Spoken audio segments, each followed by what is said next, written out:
programang ito ay rated SPG. Striktong patnubay at gabay ng magulang ang kailangan. Maaaring may masiselang tema, lengguwahe, karahasan, sexual, horror o droga na hindi angkop sa mga bata. Nakuha nga dito ni Annalyn ang cellphone dito ni Zoe at hindi nga niya nasagot ang tawag dito ni Doc Carlos. Kaya naman nakasalubong dito ni Doc Ray itong si Zoe at agad niya itong tinanong kung saan nga ito galing at kung bakit iniwan niya ang kanyang pasyente. Hanggang sa tinawagan nga dito ni Doc Carlos itong si Doc Ray at tinanong kung kasama ba dito itong si Annalyn. Agad naman sinabi dito ni Doc Ray at ibinigay ang kanyang cellphone at nagkausap naman itong si Zoe at si Doc Carlos. Agad naman sinabi dito ni Doc Carlos na nasa Apex nga daw itong si Annalyn upang magpaimbestiga tungkol sa kanya. Dahil nakakahalata na nga daw itong si Annalyn na nagsisinungaling itong si Zoe. Hanggang sa dali-dali namang bumalik itong si Zoe kung saan niya iniwan ang kanyang cellphone. Ngunit hawak na nga ito ni Annalyn.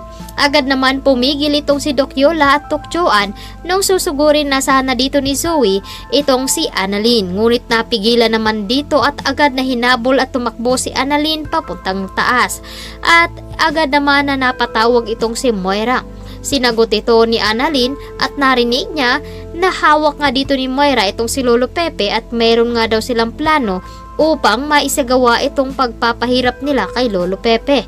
Agad na bumalik nga itong si Zoe at hinarap niya itong si Annalyn hanggang sa sinabi dito na nabisto na nga daw niya dahil hawak na nga dito nila ni Moira itong si Lolo Pepe.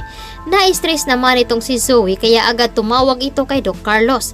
Gagawa nga daw ng paraan itong si Doc Carlos upang hindi na nga mangingialam pa itong si Annalyn. At doon naman sa mansyon dito nila Lynette ay tagumpay naman na nakapasok ang inutusan dito ni Moira na isa sa kasamahan dito ni Baladja na si Dax at nagkuha pa ito ng isang kasama upang maisagawa dito na papahirapan itong si Carlos Binetes dahil wala daw itong naiaambag kay Moira. Ngunit nalaman naman dito ni Dax na nag-iisa lang pala itong si Lynette sa bahay.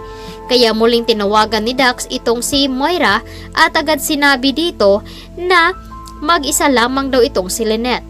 Kaya ito lamang daw ang kanilang papahirapan at ipapalabas na nagnakaw nga daw sila. Hanggang sa natakot naman itong si Lynette at pumasok na ito sa isang kabinet.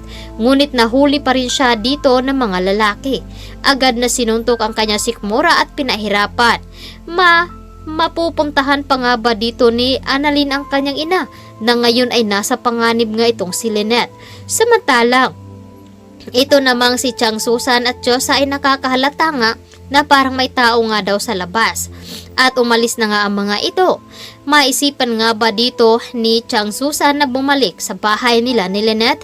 Samantalang, ano nga bang gagawin dito ni Carlos upang mapigilan itong si Annalyn sa kanyang pag-iimbestiga dito kay Zoe?